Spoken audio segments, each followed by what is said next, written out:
National लोक अदालत में करदाताओं से टैक्स जमा कराने के मामले में जबलपुर नगर निगम प्रदेश में तीसरे स्थान पर रही। यहां करीब 7,000 करदाताओं ने 5 करोड़ 1 लाख रुपए जमा किए। कैश काउंटर रात 9 बजे तक खुले रहे।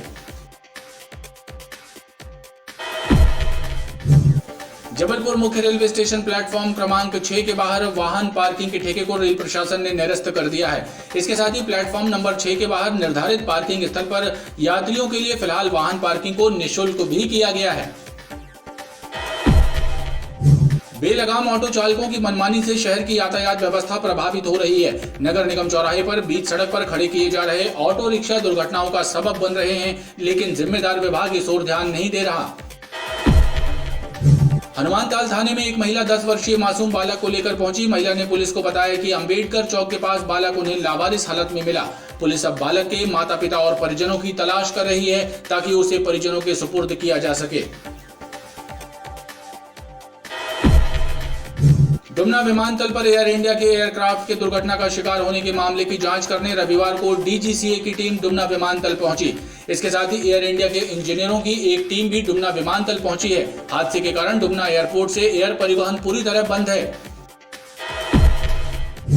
आयुध निर्माणी खमरिया ईस्टलैंड टाइप 3 के पास स्थित पानी सप्लाई के प्लांट के सब स्टेशन रूम में रखे क्लोरीन गैस से भरे सिलेंडर से गैस रिसाव होने की घटना से पूरे इलाके में हड़कंप मचा हुआ है।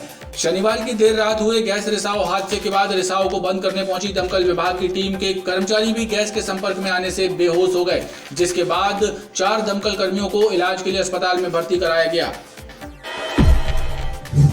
जबलपुर के हनुमानताल इलाके में 8 वर्षीय मासूम बालक के अपहरण का अनोखा मामला सामने आया। सास से हुए विवाद के बाद दामाद ने अपने 8 वर्षीय साले को अगवा कर लिया और उसके बाद अपनी सास को कॉल करके 2 पड़ोसियों के विरुद्ध झूठी एफआईआर दर्ज करने की धमकी दी। यातायात थाने के पास देर रात एक क्रेन ने सड़क किनारे खड़ी कार को टक्कर मार दी। हादसे के वक्त कार चालक की पत्नी और पुत्र कार में बैठे हुए थे, जबकि कार चालक दवाई लेने मेडिकल शॉप पर गया हुआ था। गनीमत ये थी कि इस घटना में कोई जनहानि नहीं हुई।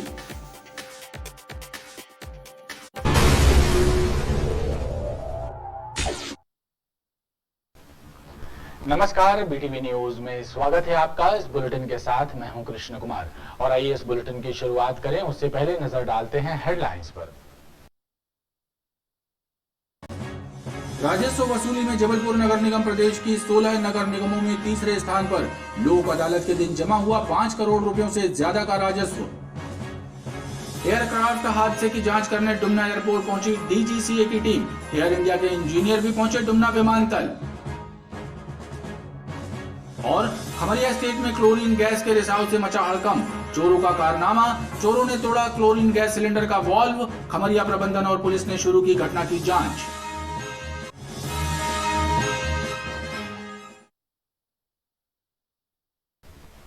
नेशनल लोक अदालत में करदाताओं से टैक्स जमा कराने के मामले में जबलपुर नगर निगम प्रदेश में तीसरे स्थान पर रही। यहां करीब 7,000 करदाताओं ने 5 करोड़ 1 लाख रुपए जमा किए। कैश काउंटर रात 9 बजे तक खुले रहे।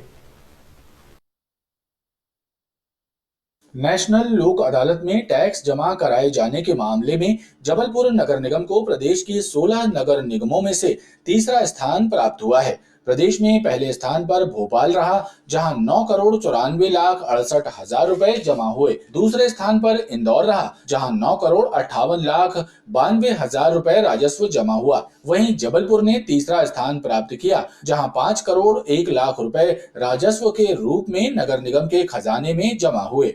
एक दिन में राजस्व एकत्रित करने में रीवा, ग्वालियर, उज्जैन जैसे तमाम नगर निगमों को जबलपुर नगर निगम ने पीछे छोड़ दिया।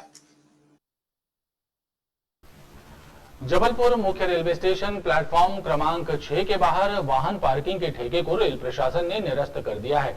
इसके साथ ही प्लेटफॉर्म नंबर 6 के बाहर निर्धारित पार्किंग स्थल पर यात्रियों के लिए फिलहाल वाहन पार्किंग को निःशुल्क भी किया गया है।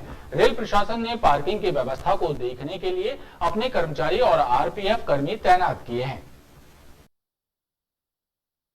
जबलपुर मुख्य रेलवे स्टेशन प्लेटफॉर्म क्रमांक 6 के बाहर वाहन पार्किंग स्टैंड के ठेके को रेल प्रशासन ने निरस्त कर दिया है। मंडल वाणिज्य प्रबंधक सुनील कुमार श्रीवास्तव ने बताया कि प्लेटफॉर्म क्रमांक 6 के बाहर वाहन पार्किंग ठेके के लाइसेंसी द्वारा रेलवे में समय पर लाइसेंस फीस जमा न करने के कारण रेलवे द्वारा दिए गए नोटिसों की अवहेलना करने पर मंडल रेल प्रशासन ने पार्किंग ठेका निरस्त कर दिया है। फिलहाल रेलवे स्टेशन आने वाले यात्री वाहनों की पार्किंग निर्धारित पार्किंग स्थल पर किए जाने पर वाहन मालिक को कोई शुल्क नहीं देना होगा।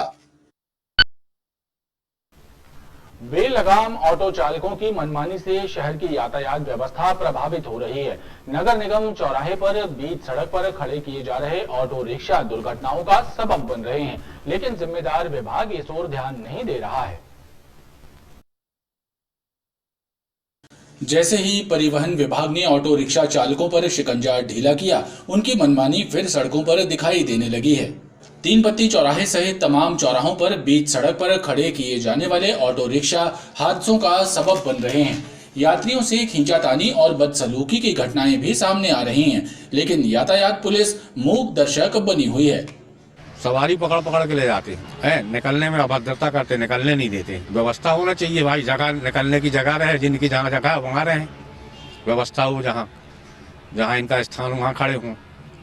पेट्रोल पंप का गेट तो छोड़ दें कम से कम। कुछ ऑटो वाले हैं जो हमारे बीच में जो खुद गलती करते हैं, यातायात के नियम का उल्लंघन कर रहे हैं, जो रोड में गाड़ियां लगा रहे हैं, जो कि यातायात ने दिया हुआ है तीन पत्ती में कि एक के पीछे एक आप गाड़ी लगा के आप लोग एक पे भरते जा सकते हैं। मगर कुछ ऑटो वाले ऐसे हैं जिनको बहुत ज्यादा जल्दी रहती है, जो रोड में बीच में गाड़ियां लगा देते हैं। शहर की सड़कों पर 5000 से ज्यादा ऑटो रिक्शा संचालित हो रहे हैं, लेकिन ऑटो रिक्शा चालकों की मनमानी के कारण यातायात व्यवस्था चौपट हो रही है। जनहित में इन पर लगाम लगाया जाना जरूरी है ताकि यातायात व्यवस्थित हो सके। हनुमानताल थाने में एक महिला 10 वर्षीय मासूम बालक को लेकर पहुंची। महिला ने पुलिस को बताया कि अंबेडकर चौक के पास बालक उन्हें लावारिस हालत में मिला। पुलिस अब बालक के माता पिता और परिजनों की तलाश कर रही है ताकि उसके परिजनों के सुपुर्द किया जा सके। हनुमानताल क्षेत्र में रहने वाली नजमा बेगम नामक एक महिला 10 वर्षीय मासूम बालक को लेकर थाने पहुंची। महिला ने पुलिस को जानकारी दी कि बालक उनके पुत्र को अंबेडकर चौक के पास लावारिस हालत में मिला था। पुलिस ने जब बालक से उसके माता पिता और पति की जानकारी पूछी तो बालक ने खुद का नाम दीपक और अपनी मां का नाम मीना बताया। पूछताछ में उसने खुद को इंदिरा नगर का रहने वाला बताया, जिसके बाद पुलिस ने उसके माता पिता और परिवार की खोज शुरू कर दी है। ये हमारे बेटे की दुकान है कि अम्बेडकर चौराहे के वहाँ गाड़ी बनाता है, तो उसने रोता हुआ ऐसे देखा तो ये बता नहीं पा रहा था ठीक से, तो इसने घर पहुंचा दिया इसको। हमने घर में नहलाए धुलाए, खाना ना खिलाए और हम इसको सीधे थाने ले आए। एक बच्चा है 10 साल का है, नजमा बेगम करके, हमारे यहाँ सोना भाई की गली की है। ये गए रहे होंगे उधर, तो इनको मिला होगा BSNL ऑफिस के पास अंबेडकर चौक तरफ, तो ये ले आए हैं थाने में। इससे नाम पता हमने पूछे हैं, अपना नाम दीपक कुमार बता रहा है, अपने पापा का नाम नहीं बता पा रहा है और मम्मी का नाम जो है मीना बता रहा है। रहने वाला इंदिरा नगर का, लेकिन कौन सा इंदिरा नगर कहाँ का ये बता नहीं पा रहा है बच्चा। इससे अभी हम और भी पूछताछ कर रहे हैं। इसके मम्मी पापा, इसके घर परिवार वालों का पता हम लगा रहे हैं। पुलिस ने जिले के अन्य थानों को भी बालक के बारे में जानकारी दी है ताकि उसके परिजनों का जल्द से जल्द पता लगाया जा सके। डुमना विमानतल पर एयर इंडिया के एयरक्राफ्ट के दुर्घटना का शिकार होने के मामले की जांच करने रविवार को DGCA की टीम डुमना विमानतल पहुंची। इसके साथ ही एयर इंडिया के इंजीनियरों की एक टीम भी डुमना विमानतल पहुंची है। हादसे के कारण डुमना एयरपोर्ट से एयर परिवहन पूरी तरह बंद है। रविवार की दोपहर तक की सभी फ्लाइट कैंसिल थी। हादसे की जांच करने पहुंची टीम के निर्णय के बाद ये फैसला होगा कि एयरपोर्ट से विमानों की आवाजाही कब शुरू होगी। जबलपुर के डुमना विमानतल पर एयर इंडिया के विमान के हादसे का शिकार होने के मामले की जांच करने DGCA की टीम रविवार को डुमना विमानतल पर पहुंची। डीजीसीए की टीम के निरीक्षण के बाद हादसे का शिकार हुए विमान को रनवे से हटाकर एयर परिवहन शुरू किया जा सकेगा। जांच टीम के सामने हादसे की प्रारंभिक वजह ये सामने आई कि फ्लाइट को जहां लैंड होना था वहां से 30 मीटर दूरी पर फ्लाइट लैंड हुई। रनवे खत्म होता देख जब पायलट ने इमरजेंसी ब्रेक लगाया तो विमान फिसलकर रनवे से उतर गया और विमान के पहिए मिट्टी के पास जाकर लॉक हो गए। इधर हादसे की खबर लगने के बाद एयर इंडिया के इंजीनियर भी एयरपोर्ट पहुंच चुके हैं। इंजीनियरों की टीम पहिए बदलने से लेकर पूरे विमान की तकनीकी जांच कर रही है। इसके बाद विमान की उड़ान को लेकर कोई निर्णय लिया जाएगा। हादसे का शिकार हुई फ्लाइट को हटाने मुंबई से क्रेन भी बुलाई गई है। वहीं विमान के कटे टायर को बदलने के लिए इंजीनियर नया टायर भी लेकर आए हैं। अब हादसे की जांच करने वाली टीम पर निर्भर होगा कि एयरपोर्ट से हवाई सेवा कब से पुनः बहाल हो सकेगी। खमरिया थाना प्रभारी निरुपमा पांडे ने भी डीजीसीए के अधिकारियों की टीम के एयरपोर्ट पहुंचने की पुष्टि की और बताया कि जांच टीम के निरीक्षण के बाद दुर्घटनाग्रस्त विमान को हटाने की कार्रवाई प्रारंभ की जा सकती है। अभी बताया नहीं गया है, जांच चल रही है। टीम जो बाहर से आई हुई है डीजीसी की, वो टीम जांच कर रही है और संभवतः आज उसको प्लेन को वहां से स्पॉट से हटाने की भी कवायद चल रही है। उसके पश्चात सभी फ्लाइट्स जो है नियमित रूप से संचालित हो जाएंगी। टीम आने वाली आ गई है, ज्ञात हुआ है जो बताया गया अथॉरिटी से, दिल्ली से कोई टीम आ रही है, उनके द्वारा कोई जांच की जा रही है कि कैसे हादसा हुआ, क्या हुआ उसके संबंध में। लेकिन अभी विस्तृत जानकारी जो है वो भी हमें भी नहीं पता है, टीम के द्वारा ही बताई जा सकती है। बाकी भी फ्लाइट्स संचालित हो जाएंगी। आयुध निर्माणी खमरिया ईस्टलैंड टाइप 3 के पास स्थित पानी सप्लाई के प्लांट के सब स्टेशन रूम में रखे क्लोरीन गैस से भरे सिलेंडर से गैस रिसाव होने की घटना से पूरे इलाके में हड़कंप मचा हुआ है। शनिवार की देर रात हुए गैस रिसाव हादसे के बाद रिसाव को बंद करने पहुंची दमकल विभाग की टीम के कर्मचारी भी गैस के संपर्क में आने से बेहोश हो गए, जिसके बाद 4 दमकल कर्मियों को इलाज के लिए अस्पताल में भर्ती कराया गया। इस घटना से पूरे इलाके में हड़कंप मचा रहा। आयुध निर्माणी खमरिया ईस्टलैंड टाइप 3 के पास स्थित पानी सप्लाई के filter plant sub station room में रखे क्लोरीन गैस के सिलेंडर से गैस का रिसाव होने से हड़कंप मच गया। देर रात हुए इस हादसे के बाद खमरिया दमकल विभाग के कर्मचारी गैस रिसाव को बंद करने मौके पर पहुंचे, लेकिन नशीली गैस के संपर्क में आने से 4 दमकल कर्मी बेहोश हो गए। उन्हें तत्काल इलाज के लिए अस्पताल भेजा गया।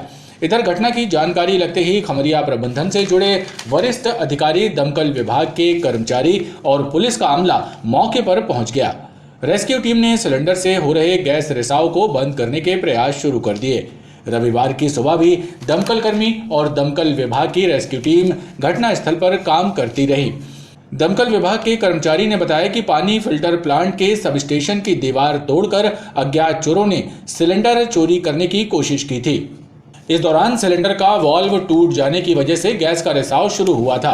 दमकल विभाग ने क्लोरीन गैस सिलेंडर को जमीन में गड्ढा खोदकर जमीन के नीचे दबा दिया है ताकि गैस का रिसाव बंद हो सके।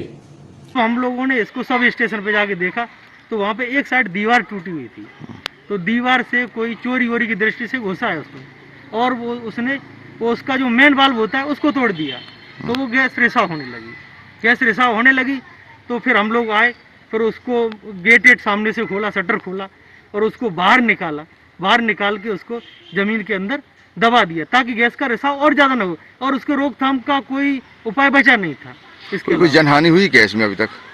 जनहानि, कुछ लोगों को सांस लेने में दिक्कत हो रही थी हमारी फायर टीम को, और कुछ लोग आए थे जिन लोगों को जानकारी नहीं थी कि ये कौन सी गैस है, ये घातक भी हो सकती है, हमारे फेफड़ों को भी, लंग्स को भी नुकसान पहुंचा सकती है। तो उनके साथ थोड़ी दिक्कत हुई है, उनको हॉस्पिटल में एडमिट किया गया है। स्टेट में रहने वाले कर्मचारियों ने बताया कि शनिवार देर शाम से ही गैस की गंध से लोगों को बेचैनी होने लगी थी, लेकिन देर रात जानकारी मिली कि प्लांट के सब स्टेशन से किसी गैस का रिसाव हो रहा है, जिससे लोग दहशत में आ गए। तब तक दमकल की टीम और अधिकारी मौके पर पहुंच गए थे। ये कल शाम जब 6 बजे मैं ड्यूटी से आया तो मेरे रूम में वो उसकी स्मेल आ रही थी, एक गैस की। मैं सोचा कि किस टाइप का है, तो उस टाइम मैंने कुछ ध्यान नहीं दिया। फिर फ़ोन आया मेरे ऑफिसर का, बोला कि देखो वहाँ फायर ब्रिगेड की टीम आई है, कुछ क्लोरीन गैस का वो रिसाव उसा हुआ है। तो पता चला कि यहाँ बहुत पुराना एक कोई वाटर सप्लाई का एक वो है और प्लांट है, तो यहाँ से कुछ घटना घटी थी, यहाँ से रिसाव हो रहा था। तो वहाँ पे जब फायर ब्रिगेड की टीम और क्रू जब वहाँ पे पहुँचे तो देखे कि बहुत तेज़ स्मेल आ रही थी। फिर उसको खोला गया, खोलने के बाद जब सिलेंडर को बाहर निकाला तो तेज़ स्मेल आई। फिर उसके बाद वो लोग खांसी से आने लगे उन लोगों को। फिर उसके बाद वो लोग हॉस्पिटल चले गए। फिर मैं 11:30 तक यहाँ था, फिर मैं भी रूम आ गया। फिर और अधिकारी लोग पहुँचे, हमारे बड़े अधिकारी, तो उनने फिर वो जो घटना का जो सिलेंडर गैस था उनको उन लोगों जेसीबी से खुदाई करके उन लोगों को उनको डंप कर दिया और सुबह में फिर उसको कास्टिक सोडा के साथ उसको। इधर खमरिया प्रबंधन और पुलिस अधिकारियों ने इस हादसे की जांच करने की बात कही है। खमरिया थाना प्रभारी ने बताया कि सब स्टेशन प्लांट की दीवार को तोड़ने का प्रयास हुआ है, जिससे ये अंदाजा लगाया जा रहा है कि चोरों द्वारा दीवार में सेंधमारी करने के बाद सिलेंडर को चोरी करने का प्रयास किया गया और इस दौरान हादसा हुआ। इस मामले की पूरी जांच की जाएगी। पुलिस बल को लेकर मौके पर पहुंची तो वहां पहले ही फायर ब्रिगेड और उनकी जो टीम थी एफ की टीम वो प्रयास कर रहे थे उसको डिस्पोज ऑफ करने का, बट वो नहीं कर पा रहे थे। रिसाव थोड़ा तेज होने के कारण 10 लोग उससे हल्का सा इफेक्ट भी हुए, जिनको एफ के हॉस्पिटल भेजा गया था। कंडीशन उनकी अभी बिल्कुल ठीक है।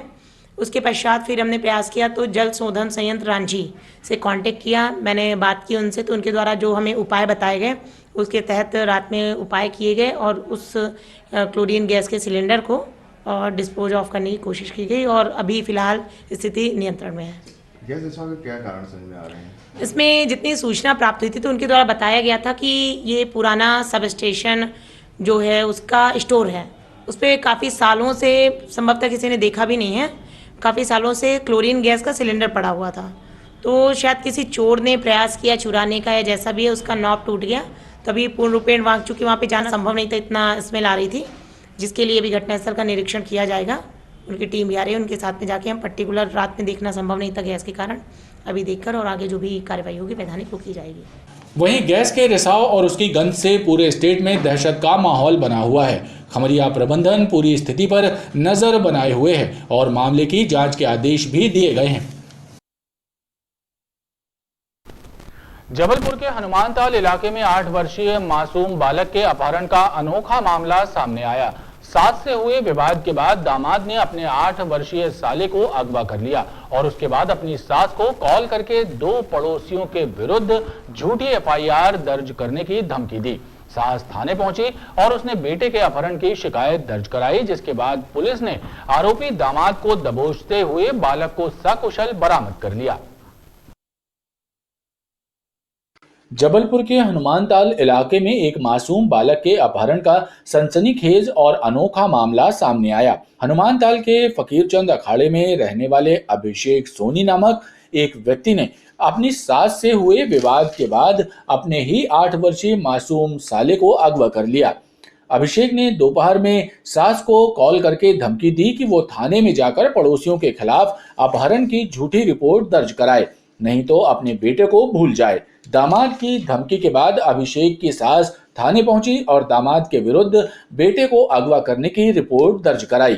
इस घटना के सामने आने के बाद पुलिस की टीमें सक्रिय हो गईं और पनागर के पास से आरोपी दामाद अभिषेक को गिरफ्तार कर बच्चे को सकुशल बरामद कर लिया गया। तो रिपोर्ट पर जो है मामला रजिस्टर्ड किया गया, बच्चे की तलाश की गई और वो उसके मोबाइल टावर लोकेशन के आधार पर जो है उससे लगातार संपर्क करके और पीछा करके बच्चे को दस्तयाब किया गया है और मामले में अपहरण करने वाले जो है व्यक्ति अभिषेक सोनी के खिलाफ कार्रवाई करके गिरफ्तार किया गया है। ये महाराजपुर बाईपास में जो है बच्चे को लेकर के मिला है। पुलिस ने आरोपी के कब्जे से मासूम बालक को छुड़वाने के बाद उसे उसके परिजनों को सौंप दिया है। वहीं आरोपी को न्यायालय में पेश किया जा रहा है। यातायात थाने के पास देर रात एक क्रेन ने सड़क किनारे खड़ी कार को टक्कर मार दी। हादसे के वक्त कार चालक की पत्नी और पुत्र कार में बैठे हुए थे, जबकि कार चालक दवाई लेने मेडिकल शॉप गए हुए हैं। गनीमत ये थी कि इस घटना में कोई जनहानि नहीं हुई, अन्यथा बड़ा हादसा भी हो सकता था। हादसे के बाद कार चालक ने क्रेन को रोक लिया। इस दौरान सड़क पर राहगीरों का मजमा भी लग गया। यातायात थाने के पास देर रात मेडिकल शॉप में दवाई ले रहे वैभव चौरसिया की सड़क किनारे खड़ी कार को क्रेन ने टक्कर मार दी। घटना के वक्त वैभव का परिवार कार में ही बैठा हुआ था। गनीमत ये थी कि कार सवार वैभव चौरसिया की पत्नी और पुत्र बाल बाल बच गए। क्रेन चालक कार को टक्कर मारकर आगे की ओर निकल गया, लेकिन वैभव ने क्रेन चालक को कुछ दूर आगे जाकर रोक लिया। इस दौरान घटनास्थल पर राहगीरों की भीड़ भी एकत्रित हो गई थी। मैं फैमिली के साथ दवाई लेने आया था। फैमिली कार में ही बैठी हुई थी। ये एनसीसी का एक क्रेन ये निकला बाजू से और गाड़ी में मारता हुआ आगे बढ़ गया। उसने रोकने की भी नहीं सोचा कि भाई गाड़ी है, बच्चा कोई बैठा हुए हैं, उसे फैमिली बैठी है कि रुक जाए, गाड़ी अलग करने का टाइम दे। मारते हुए आगे निकल गया। मैंने उसको दौड़ ला के रोका और उसकी गाड़ी यहीं खड़ी कर ली है। क्रेन चालक ने बताया कि क्रेन एनसीसी कंपनी में अटैच है और वो भी स्वयं बिहार का रहने वाला है। गाड़ी के ऑनर मतलब हैदराबाद में रहते हैं। ये कंपनी भी इसमें चलता है। हाँ, तो वो सुबह मतलब मैं कहाँ पे रहते हैं? बाहर मेरा गया घर हुआ। कहाँ? गया बिहार। हाँ। बताया जाता है कि क्रेन के मालिक हैदराबाद में रहते हैं और क्रेन यहां फ्लाईओवर निर्माण कार्य में लगी हुई है। खबरों का ये क्रम लगातार जारी है। आप देखते रहिए BTV न्यूज।